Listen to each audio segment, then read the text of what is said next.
एक बार फिर स्वागत है आपका साधना और कैरियर पॉइंट में।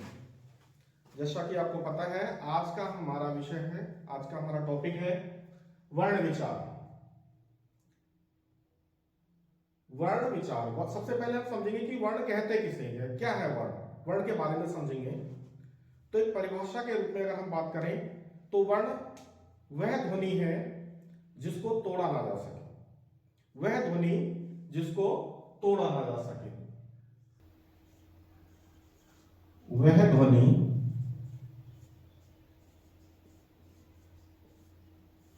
जिसे तोड़ा ना जा सके।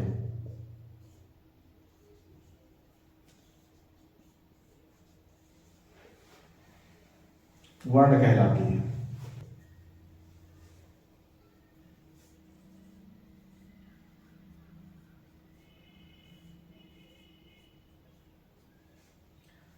वह ध्वनि जिसको तोड़ा ना जा सके वर्ण कहलाती है। मैंने एक वाक्य लिखा, राम घर जा रहा है। यह एक वाक्य है।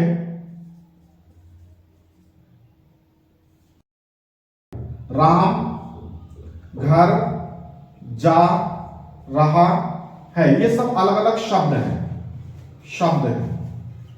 यानी एक वाक्य को हमने किस में तोड़ा?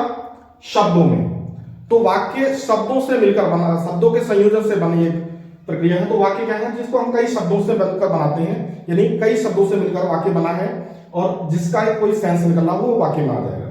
अब क्या हम इस वाक्य को तोड़ सकते हैं? हाँ, बिल्कुल, शब्दों में तोड़ सकते हैं। अब ये शब्द है, अब हम क्या इसे तोड़ सकते हैं? आगे को देखेंगे तो शब्द, जैसे मैंने एक शब्द लिया राम, इस वाक्य का हमने एक शब्द लिया राम। अब हम इस राम शब्द को तोड़ सकते हैं, बिल्कुल तोड़ सकते हैं। अब हमने ये एक शब्द है, तो राम को तोड़ा तो ये हो जाएगा रा प्लस मा, राम। अब ये रॉ को क्या हम वर्ण कहेंगे? क्योंकि वर्ण क्या है? वह छोटी से छोटी ध्वनि जिसको तोड़ा ना जा सके, वह वर्ण कहलाएगी। अब अगर हम इस रॉ को देखें तो ये रा भी टूट सकता है, ये रॉ हलन प्लस और, ये रॉ और आओ में। दूसरी तरफ इस मौ को देखें तो इसको भी हम रॉ मौ और औ में तोड़ सकते हैं, यानी इन वर्णों को हम तोड़ सकते हैं। अब दोबारा से फिर हम देखें कि इस रॉ को हमने तोड़ा रॉ और औ में, तो क्या ये वाला रॉ टूट सकता है? अलग लगा है जी, ये इसको हम अब नहीं तोड़ सकते। इसको जब इसको नहीं तोड़ सकते तो वह ध्वनि जिसे तोड़ा ना जा सके वह वर्ण कहलाएगी। इसका मतलब अब हम देखेंगे कि ये रॉ क्या है? ये वर्ण है। ये औ क्या है? इसको तोड़ नहीं सकते, तो ये क्या है? ये वर्ण है। इस मौ को, क्योंकि इसके नीचे हलंत लगा है, हल ध्वनि है, जब इस हल ध्वनि को हम तोड़ नहीं सकते तो इस मा को हम वर्ण कहेंगे, इस औ को हम वर्ण कहेंगे। अब बात आती है कि ये शब्द को हमने तोड़ा रॉ प्लस मौ में। अब हम रॉ को भी तोड़ सकते हैं। जब हम रॉ को तोड़ सकते हैं तो इस रॉ को हम क्या कहें? तो इस रॉ को हम कहेंगे अक्षर। अक्षर। तो वर्ण में और अक्षर में आप देखोगे तो क्या अंतर है? अक्षर ऐसी ध्वनियों के योग से बनता है जिन ध्वनियों को तोड़ा जा सकता है, तोड़ा नहीं जा सकता। उनको अगर मिला दें, यानी दो या दो से अधिक ऐसी ध्वनियों को मिला दें तो वो अक्षर कहलाएगा। जैसे रा, जैसे मौ। अब यहां पर हम रा या मौ को देखते हैं तो ये क्या है?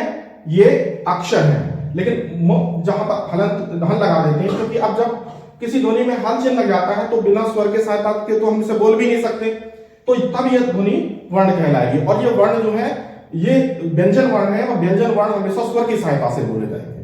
तो जब इनको बोलने योग्य बनाया जाएगा तब ये अक्षर में परिवर्तित हो जाएंगे हिंदी में। अक्षर का कॉन्सेप्ट केवल एक हिंदी के ही अंदर में देखने को मिलता है ज्यादातर, बाकी आप किसी भी ध्वनि में, किसी भी भाषा में देखोगे तो आपको अक्षर का कॉन्सेप्ट नहीं मिलेगा। आप इंग्लिश में देखोगे, आपको बी को तोड़ नहीं सकते, आप ए को तोड़ नहीं सकते। ये केवल हिंदी के अंदर कॉन्सेप्ट है। हिंदी में क को आप तोड़ सकते हो, क प्लस औ में।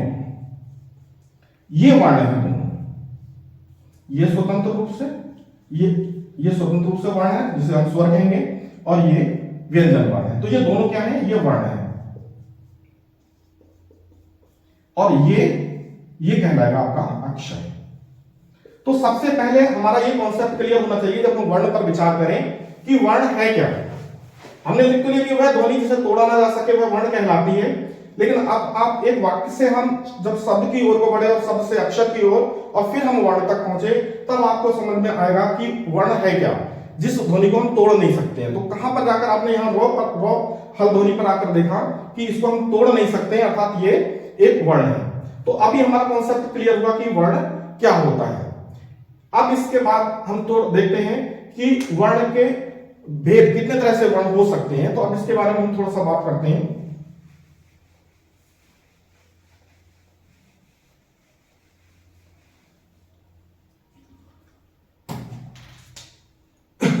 अब वर्ण विचार पे हमने बात करी, तो अब वर्ण के आगे हम देखें कि वर्ण कौन कौन से किस तरह के भेद हो सकते हैं। तो भेद पे जब हम बात करेंगे तो ये तीन तरह से इसको हम डिफाइन कर सकते हैं। एक है स्वर,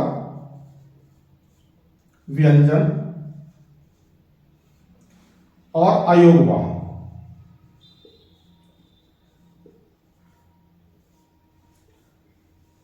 स्वर वर्ण वह ध्वनि है जिसे तोड़ा ना जा सके, लेकिन अब हम स्वर की बात करेंगे तो स्वर की परिभाषा क्या होगी? वह ध्वनि जो स्वतंत्र रूप से बोली जा सके, वह ध्वनि जिसे हम स्वतंत्र रूप से बोल सकें, जिसको बोलने में किसी अन्य वर्ण की सहायता ना ली जाए, वह ध्वनि जिसे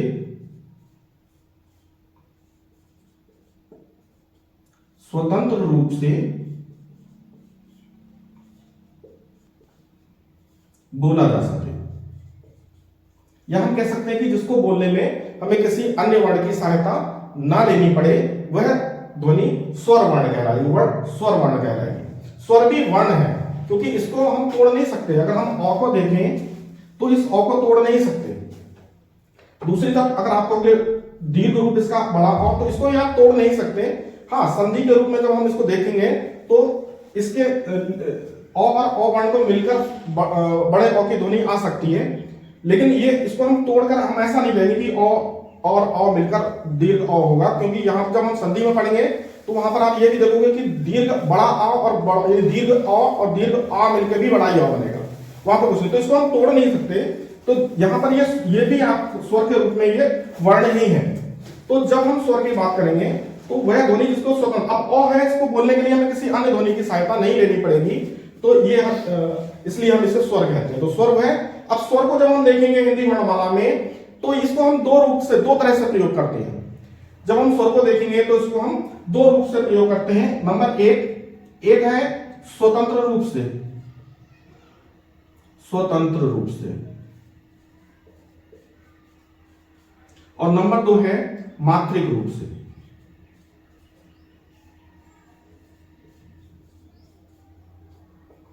स्वतंत्र रूप से और है, और हम स्वतंत्र रूप से भी लिख सकते हैं। जैसे अब कोई शब्द है, जैसे मैंने कहा अमरूद,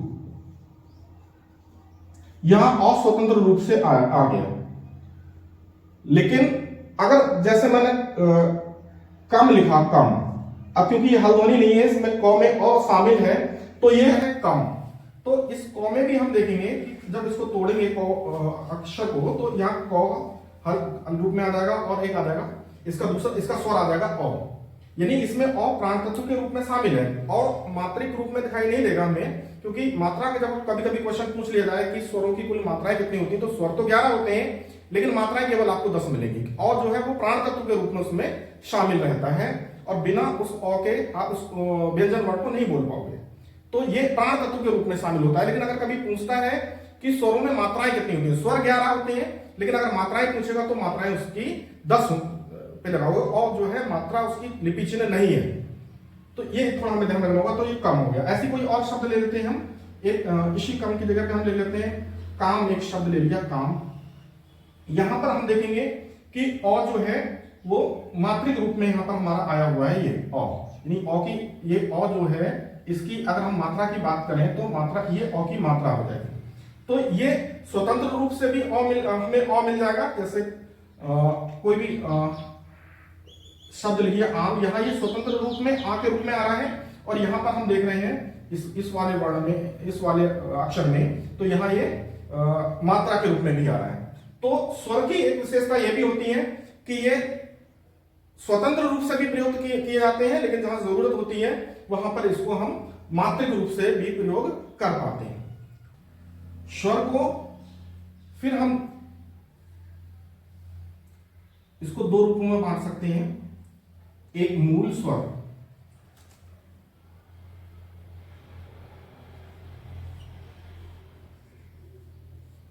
और दूसरा है दीर्घ स्वर। दीर्घ स्वर को संधि स्वर भी कहा जाता है, संधि स्वर भी कहते हैं। मूल स्वर इनकी संख्या है 4, अ, ई, उ और री। ये 4 मूल वर्ण हैं। मूल वर्ण को ह्रस्व या लघु के नाम से भी जाना जाता है। दीर्घ स्वर इनकी संख्या है 7, लेकिन मेनली इन दीर्घ स्वरों की बात करें तो ये इसके भी दो रूप हमें देखने को मिलेंगे। एक मूल वर्ण का दीर्घ,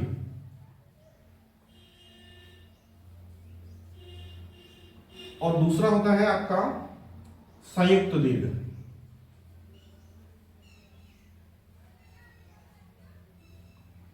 मूल वर्ण के दीर्घ, यानी अब हम यहां मूल स्वरों को देखेंगे। जैसे अ मूल स्वर है तो इसका दीर्घ रूप मिल जाएगा, यानी अ का दीर्घ रूप आ जाएगा।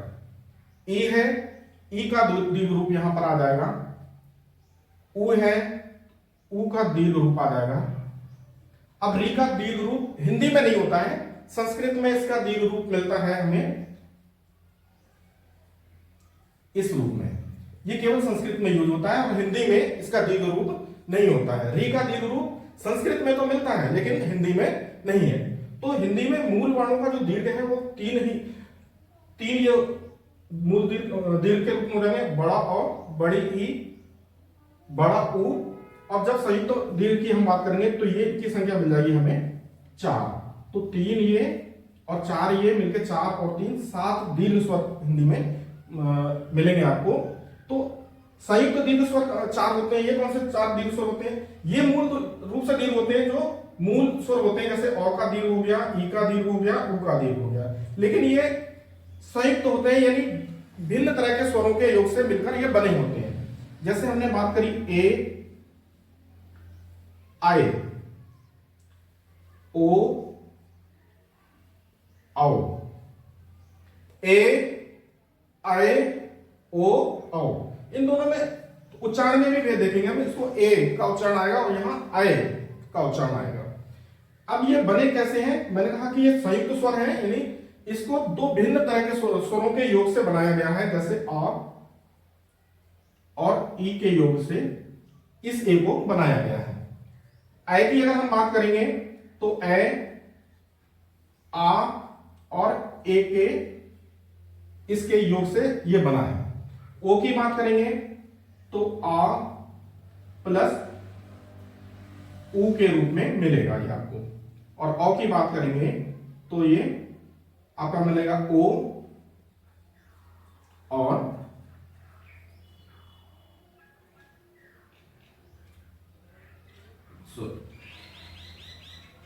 आ प्लस ओ के रूप में। इस तरह से इसको आप इसको मिला के देखेंगे भी तो आई, ऐसा उच्चारण इसका अपने आप ही आएगा। पहले लोग संयुक्त स्वर के रूप में ये जब ये वर्ण नहीं थे तो हमें काम चलाना पड़ता था। जैसे पैसा अगर हम अभी लिखते हैं तो पहले इसको हम पैसा ऐसे लिखते थे। ये जब ये वर्ण संयुक्त वर्ण का प्रचलन नहीं हुआ था तो इस तरह से हम काम चलाते। तो कहीं पर अभी भी आप देखोगे तो पैसा को पैसा करके बोला जाता है। तो ये वर्ण बाद में हिंदी में शामिल हुए, संयुक्त दिए, जिसे संयुक्त दूसरे वर्णों के योग से बनाया गया और इनको एक लिपि चिन्ह दिया गया। तो इस तरह से हमने देखा कि स्वर जो है, मेनली स्वर को दो भागों में बांटा गया, मूल स्वर और दीर्घ स्वर। तीसरा एक स्वर और होता है हिंदी में, उसको हिंदी में शामिल नहीं करते, संस्कृत में तो शामिल रहता है प्लतु स्वर। प्लतु को मैंने शुरू में इसलिए नहीं लिया क्योंकि हिंदी में इसका उपयोग नहीं होता है। हिंदी में अगर आप देखोगे तो कुछ किताबों में आपको मिलेगा कि स्वर के 3 प्रकार होते हैं, लेकिन वास्तव में आप कामता प्रसाद गुरु को जब पढ़ोगे तो वहां उन्होंने उसको बता भी रखा है वास्तव उस रूप में कि ये हिंदी में इसका उपयोग नहीं होगा, संस्कृत में ही वो शब्द मिलते हैं। इसका ये मात्रिक रूप से 3 मात्राएं इसकी गिनी जाती हैं। तो जब ये चिन्ह भी बनाया जाता है तो 3 के हिंदी में जैसे हम 3 लिखेंगे उसी चिन्ह के रूप में इसका यूज भी होता है, क्योंकि इसकी 3 मात्राएं होती हैं तो 3 के रूप में होता है। स्वर को अगर अलग अलग रूप से देखेंगे तो मूल स्वर ये एक मात्रिक होता है, एक ही मात्रा इसकी मानी जाएगी।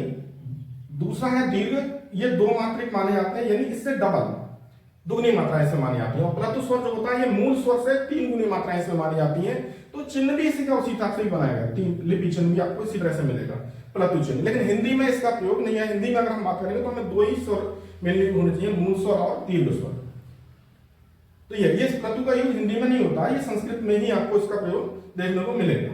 तो ये तो हमारा स्वर का हुआ कि कौन कौन से स्वर है हिंदी में। तो स्वर के बारे में हमने बात की कि स्वर 2 तरह के मेनली हुए, मूल स्वर और दीर्घ स्वर। और दीर्घ स्वर भी 2 तरह से हुए, एक मूल वर्ण का दीर्घ रूप और दूसरा उसका संयुक्त स्वर जो बनाए गए, संयुक्त दीर्घ स्वर बनाए गए, जिसको हमने मूल स्वरों के अलग अलग भिन्न भिन्न रूप, जो अलग विजातीय मूल स्वरों को जोड़कर उसके लिपि चिन्ह दिए गए। इसके बाद हम बात करते हैं व्यंजन की। अब व्यंजन की बात करें तो व्यंजन में सबसे पहले हम देखेंगे तो व्यंजन यहां पर हमारे हो जाएंगे। सबसे पहले वर्गीय व्यंजन को हम ले लेते हैं। वर्गीय व्यंजन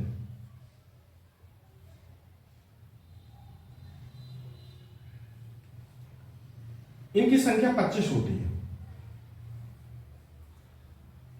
वर्ग का मतलब होता है जिसकी चारों भुजाएं बराबर हो, जिसकी सभी मतलब चारों भुजाएं बराबर हो। अब यहां पर हम जब इसकी बात करेंगे तो ये वर्ग इसीलिए कहा जाता है कि इसमें 5 वर्ग होते हैं और पांचों वर्ग में 5 ही 5 मात्राएं होती हैं। तो जो इसका की चौहदी बनेगी वो चारों तरफ से बराबर रहेगी, इसीलिए हम इसे वर्ग की संज्ञा देते हैं। आप देखोगे एक लाइन याद रखोगे, कचकता,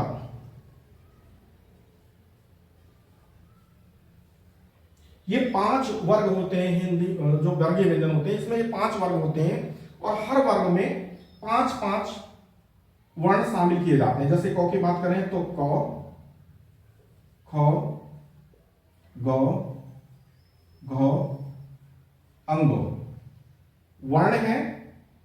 ये हल होंगे, हल के रूप में इसको लिखा जाएगा, हल चिन्ह इसके नीचे लगेगा, इसका ध्यान रखेंगे। अगर नहीं लगाया जाता तो आप उसको समझ लेंगे। क, ख, ग, घ, अंग, इसका उच्चारण अंग होगा। फिर चौ वाली लाइन को अगर हम लेंगे तो चौ, छ, जौ, झ, इयो। टो को ट, ठ, ड, ढ, ण, तो, थ, द, ध, न, प, फ,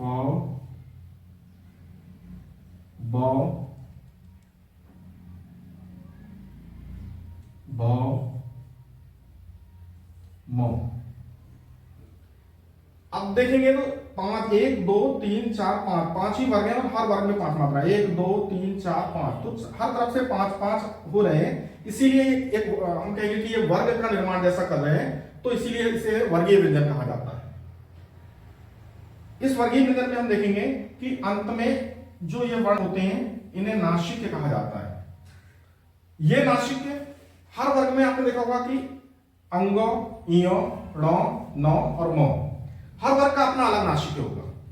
ये जब हम हिंदी के वर्तनी के बारे में पढ़ेंगे तो उसी तरह से एक शब्द मिलेगा आपको कि वैसे ही यूज होगा। मान लो एक शब्द आपको लिखना है कुंज,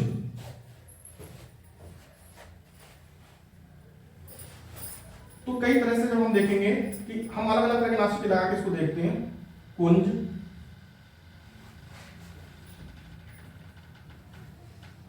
कुंज। अब किसको हम सही माने, तो अब जहां पर हम बात देखेंगे तो नौ नासिक के वर्ण के बाद वाली जो ध्वनि है वो जौ है, ये जौ। अब यहां पर हमें ध्यान देना होगा कि ये जौ वर्ण जो है वो किस वर्ग का है। अब हम यहां देखते हैं कि चौ वर्ग में जो है वो आपका जौ वर्ण आता है, चौ वर्ग का वर्ण है जौ। अब इसका नासिक क्या है, इयो।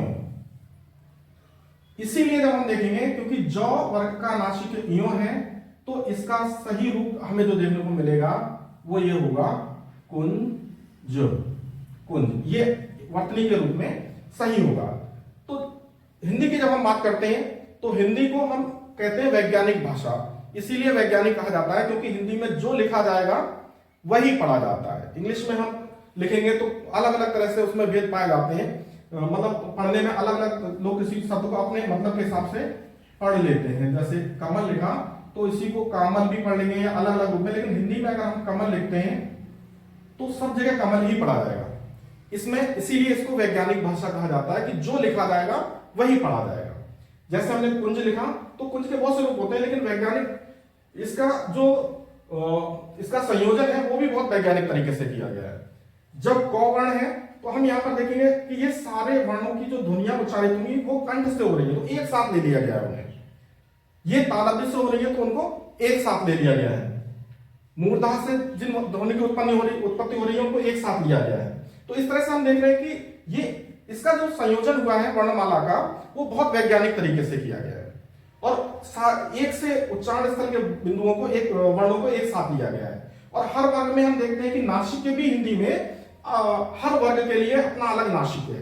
अगर कंठ का कोई वर्ण है तो कंठ का अलग नासिक आया है, और जो तालव्य वर्ण का अगर कोई नासिक है तो उसके लिए अलग आया। अब हमने यहाँ पर जौ को देखा, जैसे जौ तालव्य वर्ण में आ रहा है तो उसका नासिक भी हम तालव्य वर्ण का लेंगे कुंज। तो इस तरह से ये हम देखेंगे। तो ये इतने नासिक लेने का मतलब आपको समझ में आ रहा होगा कि हिंदी में इतने नासिक 5 तरह के जो हमने नासिक लिए क्यों लिए। क्यों?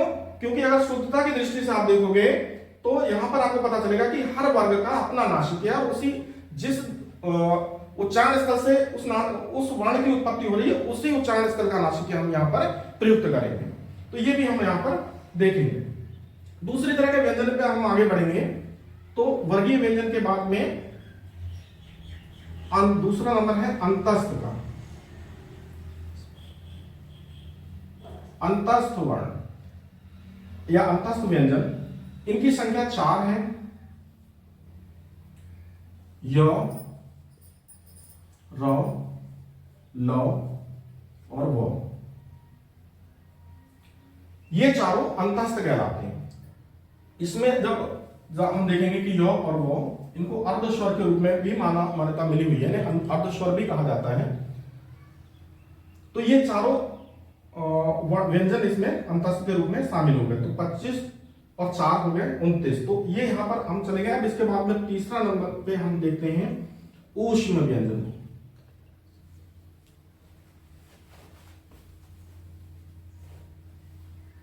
ऊष्म व्यंजन भी 4 होते हैं। 100 यानी 300 वर्णमाला में।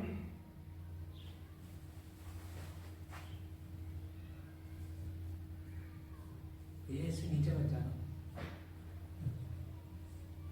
और ह, ये तीनों SSH के रूप में हम इसको याद कर सकते हैं। यानी तीनों श और ह ये ऊष्म व्यंजन में आते हैं। हिंदी में ऊष्म व्यंजन का भी अपना एक वो महत्व है। जब आप दोनों श को देखोगे तो जब वर्णमाला क्रम में देखोगे तो यहां पर आप देखोगे कि ज्यादातर जो वर्ण है जिस क्रम में है अगर एक साथ आएंगे तो अपने से जिस वर्ण क्रम में होंगे उसी क्रम में ज्यादा। आप शासन लिखो तो शासन में दोनों श इसी रूप में आ रहा है, जिस तरह से जिस क्रम में है। पहले बड़ा श है फिर छोटा श है, तो आप देखोगे दोनों का क्रम लगभग वैसा ही रहेगा कि बड़ा श जो वर्णमाला में पहले यहां भी पहले ही मिलेगा आपको। हाँ, जो संज्ञा शब्द होंगे, क्योंकि संज्ञा शब्द तो हम अपने हिसाब से संज्ञाओं का निर्माण करते हैं, तो संज्ञा में वो चीजों को आप नहीं देखोगे, लेकिन ज्यादातर आप ऐसे शब्दों को लोगे तो आपको ये मिलेगा। चलिए ऊष्म व्यंजन, तो अगर हम देखते हैं 4, 4, 8 और 25, 33। व्यंजन यहां पर हुए। तो ये हुए व्यंजन, तो 33 व्यंजन हुए। स्वर हमने देखे थे कि 11 और अयोगवाह 2। तो इन 2 अयोगवाह में अगर हम देखेंगे तो ये 2 अयोगवाह है, जिसमें एक है अनुस्वर और दूसरा है विसर्ग। अनुस्वर एक होता है और विसर्ग भी एक होता है। इस अनुस्वर की हम बात करें, इसको हम लिखेंगे अं, इस रूप में आप जानते हैं अं, और इसका लिपि चिन्ह है अह। ये तो दोनों ये है, दो ये है, तो ये अयोगवाह के रूप में इसको देखा जाएगा। तो 3 तरह से हमने देखा, स्वर, व्यंजन और अयोगवाह। तो ये हमने वर्ण भेद की बात करी कि इस तरह से हमने वर्ण के भेदों को समझा। व्यंजन में आगे हम बात करें तो है संयुक्त व्यंजन।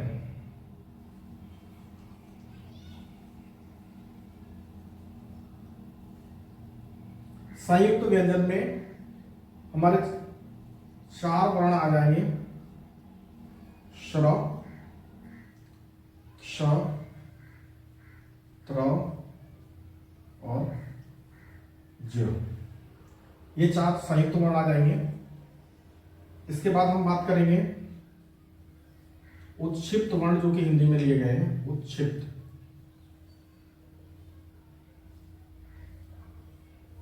उत्क्षिप्त वर्ण, इन्हें हम आगत वर्ण भी कह सकते हैं, यानी आगत वर्ण कहते हैं। ये 2 हैं, एक ड़ और एक ड़। 2 संख्या है कि ड़। ये उत्क्षिप्त है, यानी इस उत्क्षिप्त का मतलब होता है कि जीभ का जो नोक वाला भाग होता है वो झटके के साथ नीचे गिरेगा जब हम इसका उच्चारण करेंगे। पेड़, पढ़ाई या कढ़ाई, तो ऐसे में ये शब्द आएगा तो ये जीभ जो है झटके के साथ नीचे गिर जाएगी, तो इसको हम उत्क्षिप्त वर्ण कहते हैं। ये इसमें आ जाते हैं। और संयुक्त वर्ण में, इसको संयुक्त वर्ण के बारे में हम देखेंगे, जैसे श्र है, कभी कभी इसके पूछ लेता है कि ये किन किन वर्णों से मिलकर संयुक्त हुआ है। तो श्र को जब हम देखेंगे तो श्र जो है वो श और र इसके रूप में मिलेगा। इसके बाद श की बात करें तो क प्लस श। त्र की बात करें तो यहां हल चिन्ह होगा इसका, और र। दूसरा वाला वर्ण में हल नहीं लगाएंगे, यानी अक्षर के रूप में पूरा आएगा। अगर इस पे हल लगाएंगे तो आगे हमें और लिखना, जोड़ना पड़ जाएगा। तो ये श और र पूरा होगा यहाँ पर, इसमें हल चिन्ह नहीं होगा। त्र और एक है ज, ज्यो बोलते हैं इसे, ज हलंत प्लस इयो, ज्यो बोलेंगे, ज्यो, ज्ञान, इस तरह से। तो इसका ज के रूप में इसका उच्चारण मिलता है। तो ये संयुक्त स्वर है, यानी कई संयुक्त व्यंजन है, जो कि भिन्न तरह के व्यंजनों के योग से मिलकर बने हैं, और अलग से इनको लिपि चिन्ह दे दिया गया है। तो इसको हम इसलिए शामिल कर रहे हैं क्योंकि इसका लिपि चिन्ह अलग से दे दिया गया है। बाकी तो संयुक्त को जब आप देखोगे तो संयुक्त में 2 तरह के आपको संयुक्त मिलेंगे, एक संयुक्त मिलेंगे और एक द्वैत्व मिलेंगे। तो जब यहां पर देखोगे तो ये अलग अलग तरह का, लेकिन इसके लिए लिपि चिन्ह आपको नहीं मिलेगा यहाँ पर। जैसे हम द्वित्व में देखेंगे कि एक ही जाति के क के साथ में क जुड़ जाए तो ये बराबर हो जाएगा क, ऐसे।